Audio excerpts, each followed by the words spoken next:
I don't know who needs to hear this, but a protein bar is not lunch.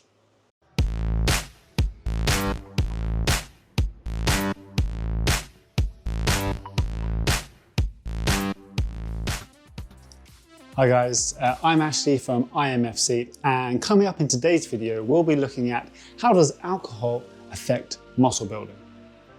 And if you are new to this channel, consider subscribing because each week I'll be bringing you guys the best tips, tricks, product reviews, and nutrition research, all to help you get the best out of your nutrition.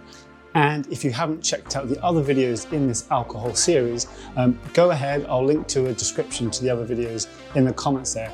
Go and check those videos out because they kind of link all together. We're looking at things like alcohol and fat loss, low calorie alcohol swaps, and in this video, obviously alcohol and muscle building. So what effect might alcohol have on your ability to build muscle? And what effect might it have on some key hormones that are crucial in muscle building? All that research and strategies coming up in today's video. Now, before we get into the main topics of this video and look at the research, I just want to ask you guys a couple of quick questions first. Are you trying to build muscle? Do you enjoy alcohol? Are you kind of trying to marry the two together, still have some flexibility and still reach your goals? Go ahead, let me know in the comment section. Let's get some discussion going and hopefully maybe I can answer some more specific questions relating to yourself, or you can sit back and enjoy this video. And be sure to stick around to the end of this video because later on I'll be sharing with you guys my 3 top tips on how to include alcohol in your diet, but also still be able to build muscle. Okay, so the first study we're going to look at is going to be a study from Sarcola in 2003. And in this study, they looked at the acute effects of alcohol ingestion on testosterone. And now testosterone is a key muscle building hormone in the body. By giving the participants a low dose of alcohol, they actually saw a rise in testosterone. However, this is likely not to have much of a muscle building effect because that testosterone wasn't the kind of the muscle building testosterone that you need. So even with this small amount of alcohol ingestion, this acute rise in testosterone isn't really going to lead to any muscle building. So using that as a strategy to try and build some muscle, likely not a good idea. What you need there is, you need the resistance training to the mechanical loading, the progressive overload over time, and you need the amino acids from good lean protein sources. Those 2 pathways are going to be what leads to that muscle building, that muscle protein synthesis, the bigger muscle, bigger protein synthesis. But whilst it was interesting to see that low amounts of alcohol kind of increased testosterone or certain testosterone in the body, not the muscle building type, so no anabolic effects from that acute release in testosterone. Okay, so the next study we're going to look at is what about alcohol intoxication? What does that do to hormones like testosterone in men and in women? And now this study we're going to look at is J. Frias et al. 2003. Now in this study, which you can see on the screen here, in some reports you can see up to a 45% drop in testosterone in intoxicated males, in drunk males. Now what's interesting in this study is that in females they saw a 5-fold increase in testosterone in the drunk females. A 45% decrease in testosterone in men.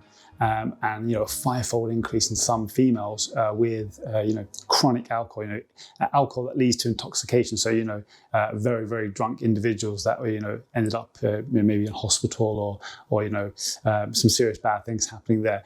Now, does that lead to a question of, well, because men are more affected, women are less affected by a drop in testosterone, should men be more worried than women? Well, no. Yes, men dropping testosterone very low with high amounts of alcohol in the diet. Of course, that means we need to limit the amount of alcohol. So not being intoxicated regularly is going to be the way to do that, and limiting those drinks to a couple of drinks at a time. But for women, increase in testosterone, again, that's not 5-fold increase. That's not a good thing. We don't really want that to be happening. Big increases, big decreases in sex hormone in men and women are likely going to lead to bad things. And in women, if anyone's suffering from polycystic ovarian syndrome, PCOS, will testify that a huge increase in testosterone is likely going to lead to some bad things happening there. So again, alcohol in intakes where you are regularly in being intoxicated, regularly being drunk, binge drinking, men and women are going to lead to some bad things. So again, the case being made there in terms of muscle building, especially in men, not getting into those binge drinking episodes, not getting into those kind of chronic high elevated levels of alcohol intake where you're intoxicated regularly, and that's going to protect your testosterone a lot more. Okay, so that was a kind of a brief look at how alcohol might affect testosterone in men and women, and possible reasons why keeping to the low to moderate is going to not see some dramatic increases or decreases in testosterone in men and women, which is likely kind of the best strategy if you have performance goals, if you have fitness goals, but you still want to keep alcohol in the diet. Low to moderate, 1 to 2 drinks. Not getting into those regular binge drinking episodes, not getting into regular intoxication is likely going to protect hormones a lot better and make it a little bit easier to build muscle if you're a man or if you're a woman. Okay, so what about alcohol's effect on the signaling pathways for muscle building? How might that have an effect? Now, we already saw that it has an effect on testosterone. What about its direct effect on the muscle building pathways, the muscle protein synthesis and the mTOR signaling, which are the key signaling pathways for building muscle? Again, we're looking at a study from Jennifer Steiner here, 2017, and this looked at how alcohol impairs skeletal muscle protein synthesis, MPS, and mTOR signaling in a time-dependent manner following electrical stimulated muscle contraction. Okay, so one of the kind of key take-homes from this study is that this showed rates of muscle protein synthesis and the kind of key signaling pathways, the mTOR pathways, were down-regulated after alcohol consumption, and especially in the post-workout period. So a bit of evidence suggests that perhaps drinking in the post-workout period is likely going to down-regulate your ability to uprate the signaling for building muscle, which is going to then lead to less signaling and potentially less protein being made, less muscle being made. Yeah, so in this study, they saw that following resistance exercise, that rates of muscle protein synthesis and signaling pathways, so the key things you need after training to kind of help build that muscle, were down-regulated following alcohol consumption in that post-workout period. So, more evidence suggests that, not only limiting alcohol intake, through the week, but potentially after training sessions. If you're training late in the evening on a Friday or Saturday, then you're going to the pub straight afterwards. Potentially that training session that you had might not be as effective now. It might lead to less muscle building after that session if you then go and consume, an amount of alcohol directly afterwards. Okay, can that be avoided? Sometimes no, depending on when you train. But taking into consideration that the signaling is going to be down-regulated. So if you're having your best training session and then you go out and have a number of drinks, likely you're going to be losing some of those gains, some of that adaptation, some of that signaling. So pick your days where you're going to be drinking alcohol after training wisely. Okay, so the next bit of evidence we'll look at is a study from Evelyn Parr and colleagues in 2014, in which they looked at how alcohol can affect signaling again, muscle protein synthesis. Okay, now as you can see on the screen there, this study showed that large amounts of alcohol, and in this study, a large amount was 1.5 grams per kilo, which kind of equates to around 8 or 9 drinks. And this saw up to a 37% reduction in rates of muscle protein synthesis.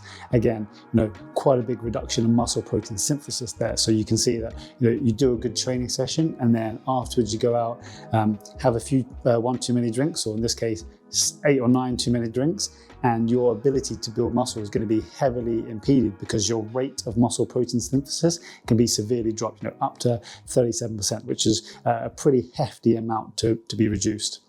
To note about that 37% reduction in rates of muscle protein synthesis following the resistance exercise with that kind of intake of alcohol, that kind of 8 to 9 drinks. So again, that's a level where most people are likely to be intoxicated. So not only are you getting the downregulation in muscle protein synthesis, but you're also going to get things like, a stimulatory effect on appetite, a reduction in kind of feelings of satiety, an increase in decrease in inhibition, which might lead to, in that post-workout period, people making, not the best recovery choices, the recovery strategies, things like, adequate hydration or rehydration, adequate micronutrient intake, adequate protein, good smart carbs. Maybe that's a time where people are going to be, making the kind of choices of high energy dense foods, maybe junk foods, snacks that potentially aren't going to be the most optimal for training, which again might lead to, impaired recovery and decreased rates of muscle protein synthesis. Now again, if your aim is to recover and adapt from your training session, build muscle, build good quality lean muscle, minimize fat gain, then of course after your post-workout training session, having that protein, minimizing the amount of drinks, alcoholic beverages you're going to have, and focusing on those other strategies are going to lead to, again, the kind of best way to build muscle. But also if you are not taking in the protein after training, you're having those alcoholic drinks, that recovery process is going to be impaired. So again, you just have to decide, what your priority is there, if it's, making those adaptations or just, enjoying yourself. Okay, and then there's a second kind of finding from this study that even when protein was included in that post-workout period, it wasn't actually able to rescue the kind of the downregulation in muscle protein synthesis, the muscle building, because of the alcohol, the effects of alcohol in that post-workout period. Even when protein was consumed in amounts shown to be optimally effective to stimulate muscle protein synthesis during that post-workout, the post-exercise recovery period, the intake of alcohol still reduced muscle protein synthesis by up to 24%. Representing only a partial rescue in that anabolic response. More evidence there that, if muscle building is a key goal, if you're an elite level athlete and you have competition, if you are just trying to be in the gym and, be the best, shape you're in, that in that post-workout period, even if you have a great training session, you get your protein in post-workout or in the hours after your training session, depending on when you need to have your next protein feeding, but you still then go out in that post-workout period and drink to intoxication, 7 to 8, 8 to 9 alcoholic drinks, that's still going to downregulate your muscle protein synthesis. It's still going to impede your ability to recover from that session and make adaptations from that session. So, be smart about your alcohol consumption, especially in that post-workout period. If, training adaptations, muscle building is kind of a goal of yours, which, for most of us, it should be, even if you're not trying to be a huge bodybuilder.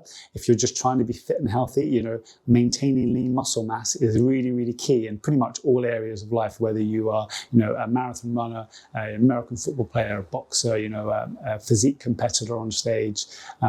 If you're just doing gardening at home, you need to be able to get up and down. You need your muscles to be, to be working properly. So, if you're training, if you're making the effort to go to the gym or do exercise out in the park, whatever it is, running, and you're having that protein feeding afterwards, but it's one of those days where you might be going out and drinking some alcohol, then just keep in mind that going to excess, going to the level of intoxication, the binge drinking, is really going to affect your ability to build muscle and recover from those sessions. So again, just be smart about your intake after a training session. Okay, so the last study we're going to look at is this study from Melina Hidalgo from 2020. Quite a popular study. It's kind of doing the rounds at the moment. So let's have a look at this study. So Melina Hidalgo, influence of daily beer or ethanol consumption on physical fitness in response to a high intensity interval training program. The beer hit study, essentially.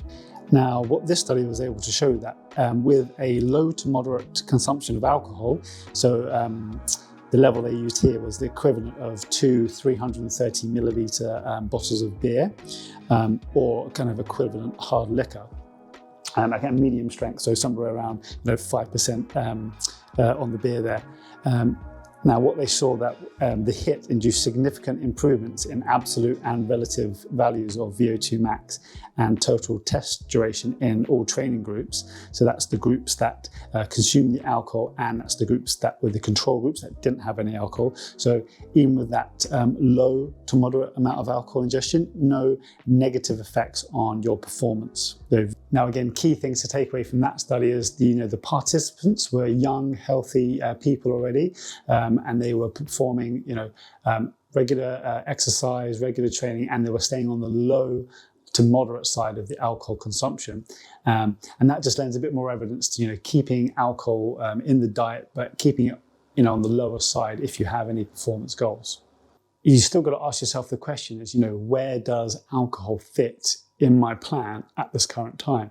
If you are on the big build up for a competition, or stepping on stage, whatever it might be, and you enjoy alcohol, keeping it on the low to moderate side is likely not going to maybe affect you too much, but potentially might interfere with some signaling after training. So being smart about it, deciding okay, I've got this coming up, I've got this event. Let's focus on the training, focus on those adaptations, focus on the signaling, focus on getting fitter and stronger. And once that competition's done, maybe you can go and have a couple of celebratory drinks. Of course, if you've just won a medal, if you won a competition, have that celebration. It's likely not going to affect you too much. But if you're looking to train, if you're looking to get in the gym, be fit and healthy, and just generally be flexible with your diet, and you're not looking to step on stage, or looking to win a race, or going for any kind of gold medal, then just being aware that in that post-workout period, including some alcohol in the diet is going to be have some negative effects on your signaling. So it's going to down-regulate signaling for muscle building. As long as you don't go crazy and go into those high levels, 7, 8, 9 drinks, it's not going to be down-regulated to a huge amount, and you can still kind of hit some performance goals with 1 or 2 drinks in the diet. So you can play around with that as you want, but again, drink responsibly. If you're getting yourself to the gym, if you're doing that hard work, don't undo it by going on that binge drinking. And now, before we go, we're going to go into our 3 top tips on how you can include alcohol in your diet, should you wish to, should it fit within your plan. Okay, so here are my 3 top tips on how you can include alcohol in the diet, should you wish to. Okay, tip number 1. Avoid excessive binge drinking on a regular basis. Now, very simple advice, and you don't really need me to tell you that, but from a physiological point of view, we see the impact of high amounts of alcohol consumption on your ability to build muscle, on testosterone in the body if you're a man or a woman, and really just those negative effects of recovery and kind of the signaling pathways that help you build muscle. So if muscle building is a goal, if you have training goals, if you want to make performance goals, you really need muscle to be in a good place. You really need to be stimulating the growth and strengthening. So excessive binge drinking on a regular basis is just going to interfere with that. So managing that, keeping that down to a minimum. And if you want to drink, you can, but just keep it down to those 1 or 2 drinks is likely going to be the best advice there if you have some performance goals, or waiting until after you've won the gold, or you've won the race, or you've completed a race, or you've survived an Ironman, and then having your celebratory drinks after that. But keep in mind the reason why you're training. If that's the main goal, focus on that, and then just being smart with those choices. Okay, and tip number 2, and that is going to be trying to avoid excessive alcohol in the post-workout period. Okay, so let's say, for example, it's a Friday night or a Saturday night, you've just finished a gym session, you've just finished a long run, and then you're going to go and meet some friends. Now, again, if that run was designed to, really push your fitness, you're going for the long Ks on that run, and then you go out and, drink afterwards a number of alcoholic drinks, the effectiveness of that training session you just had is now being impeded. It's now being down-regulated. And whilst you're not necessarily wasting your time, you're not going to get the full benefits. Okay, so drinking excessively in the post-workout period is just going to have so many negative effects, and really trying to minimize that. So, not having lots of alcohol after you've just had a good training session. Okay, and tip number 3, which is my top tip, is to plan ahead for the week and get all of your hard training sessions done before you're likely to have your alcohol. So, look at your week, think about, what days you want to have your training sessions. These are your best training sessions where you really want to make those adaptations. If you're planning to have, a night out on the weekend, Friday or Saturday, is it the best time to be having your, going for your biggest run, your longest run, or your hardest cycle on that Sunday? Probably not, because that performance is likely to be affected. And also, if you're having your best session on a Saturday and then you're going out that Saturday night, that Sunday, again, you're going to be affecting your recovery, you're going to be affecting your performance. So likely getting all your hard sessions done in the early part of the week if you're likely to be drinking at the weekend. And then you can use your weekend as, as a bit of recovery, as a bit of downtime. But yeah, that's my top tip. Plan ahead and get all your hard sessions done before you start drinking.